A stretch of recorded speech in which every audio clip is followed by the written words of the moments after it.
ভেনেজুয়েলায় সম্ভাব্য সামরিক অভিযানের বিষয়ে যুক্তরাষ্ট্রের প্রেসিডেন্ট ডোনাল্ড ট্রাম্পকে চলতি সপ্তাহে একটি গুরুত্বপূর্ণ ব্রিফিং দেওয়া হয়েছে।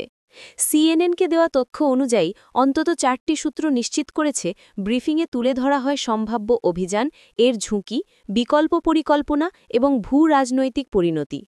সূত্রগুলো জানায় ট্রাম্প এখনও কোনো ধরনের সামরিক পদক্ষেপের ব্যাপারে সিদ্ধান্ত নেননি।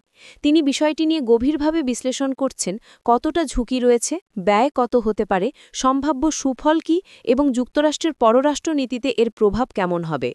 এর আগেও তিনি প্রকাশ্যে বলেছিলেন, ভেনেজুয়েলায় সামরিক অভিযান চালালে তা কতটা কার্যকর হবে তা নিয়ে তার সন্দেহ রয়েছে। গত বুধবারের সেই ব্রিফিংয়ে ট্রাম্পের সামনে তুলে ধরা হয় কয়েকটি হালনাগাদ পরিকল্পনা।